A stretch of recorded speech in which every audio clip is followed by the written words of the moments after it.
Episode 59, The Lady Named Mary.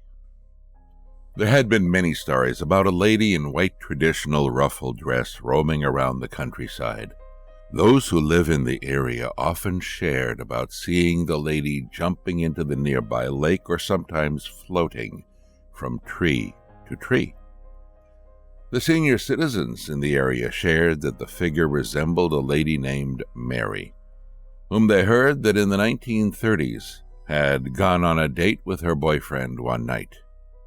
But while driving on the way home, Mary got into an argument with her boyfriend and walked out of his car.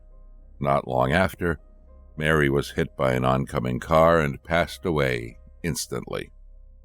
So, hearing these stories about the encounters with Mary, residents in the area try their best to not be out late at night, especially not alone. But for a teenager named George, who had grown up in the neighborhood listening to stories about Mary, his interest in the supernatural grew. George always wanted to see Mary for himself. So, that opportunity came when he was 16, and his parents finally gave him the permission to be out till late at night. George began planning for a cycling trip to search for Mary on his own.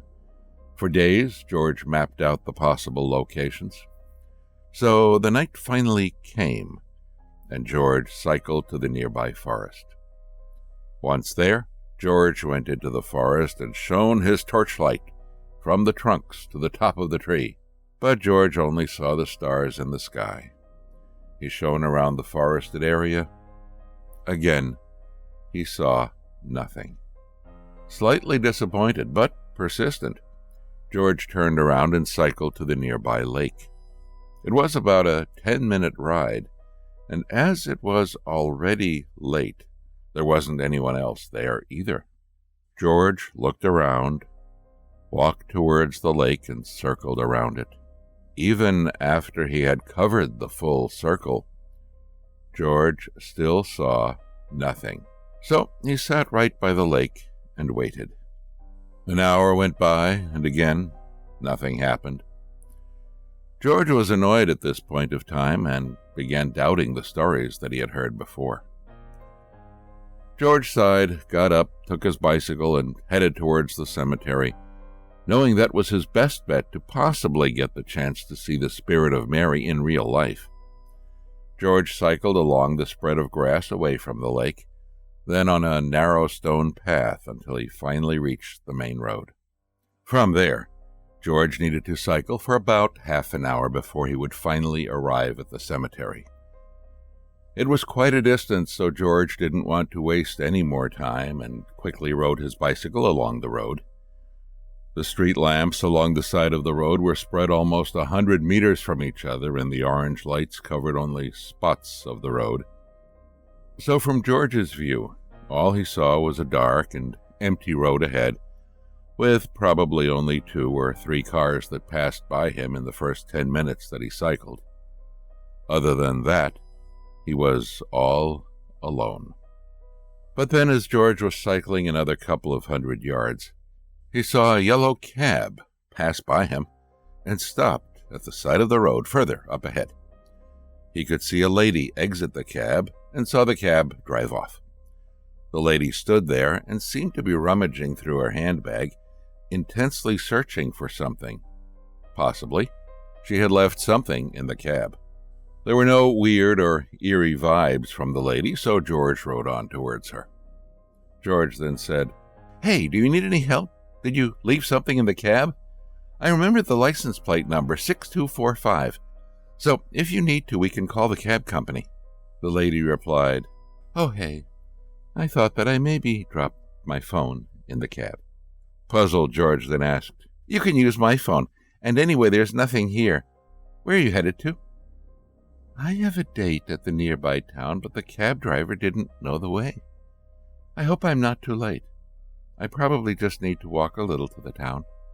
And as for my phone, it's fine, I'll call the cab company later," explained the lady. George then said, "Okay, lady, no worries.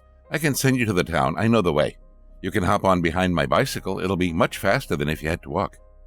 "Oh, are you sure?" asked the lady. "Yeah, no problem. We'll be there in no time," said George. The lady hopped onto the bicycle and they began to go along the stretch. Not long later, they passed by the cemetery that George wanted to go to in his quest to search for the lady named Mary. George turned to look. It was his first time seeing the cemetery, and he noticed that the cemetery looked really old, with weeds covering most of the tombstones. The tombstones, at a glance, also looked cracked, and parts of some of the tombstones were also broken off. George looked curious. Once they passed the cemetery, the lady then said, "You look fascinated. Seems like you've never seen this cemetery before." George then said, "Yeah, it looks so historic. I actually wanted to come here because I wanted to see if I could find this ghost named Mary. You know, the stories about Mary who died from the accident after her date?" "Oh yeah, I've heard about that story before. Why do you want to search for her when everyone else tries their best to avoid seeing her?" asked the lady. George then said, "I know it's weird, but I grew up listening to all the stories about her. Many people have seen her before, so I want to see her too." The lady just chuckled slightly and said, "You know, these kinds of spirits, they are hard to find, especially when you intend to find them. If you don't plan on looking for them, they will then suddenly appear in front of you. It's always unexpected with these things." "Yeah, that's true. I guess there's no point in going to the cemetery after this. I guess maybe I should just head home," said George. The two of them continued chatting before eventually arriving at the town. The lady dropped off and they said their goodbyes. George took his bike and turned around to begin his journey back home. But right when he was about to get on his bicycle, he saw, right at the side of the small street, was a cab. A yellow one, with its plate number 6245. It was the same cab, George was sure of it. George turned back again to see the lady and call for her, to let her know that he saw the cab that dropped her off earlier. But the lady was gone amongst the crowd. So George decided to walk towards the cab to see if the driver was inside. Once George was near, he realized that there was no one. But as he stood in front of the cab, a man's voice suddenly called out to George. "Hey, young man, why are you looking at my cab?" asked an elderly man that walked over and stood right next to George. George then said, "Are you the driver?" Before George could finish his sentence, the cab driver saw George's face and said, "Oh, wait, young man. Aren't you the one cycling on the side of the road near the cemetery earlier?" "Yes, that was me. Are you the driver that dropped off the lady at the side of the road just now, sir? She lost her phone, so did you happen to see it?" asked George. "Oh, that was no lady, young man." "Okay, technically, she was a lady," said the cab driver. Puzzled, George then asked, "What do you mean, sir?" The cab driver then said, "I'm not sure if you've heard of the stories, but that was Mary." "You mean Mary isn't—" asked George. The cab driver interrupted and said, "Yes, that Mary, the spirit that lingers in this area." George explained to the cab driver about what he had experienced earlier and how he thought it couldn't be possible that it was a ghost that he interacted with, seeing how normal she seemed. The cab driver sighed and said, "I know that it's difficult to believe. I know she seems real, but that's how many others before you have experienced their encounters with her." "Oh, wow, and if you knew it was Mary, why did you let her in your cab?" said George. The cab driver just laughed and said, "This isn't my first time encountering Mary during my night shift, young man. I would recognize her from a mile away, even if she wasn't floating around. So, when I was driving along that empty road earlier, I wanted to head to this town. But from my rearview mirror, I could see Mary suddenly jumping through my door and just sit in the back seat. So I told her to leave now. And usually, if she's unwelcomed, she would exit the cab. And thankfully, for me, she did." George stayed silent. He wasn't terrified or anything, and he definitely had his doubts if the lady was indeed the ghost of Mary.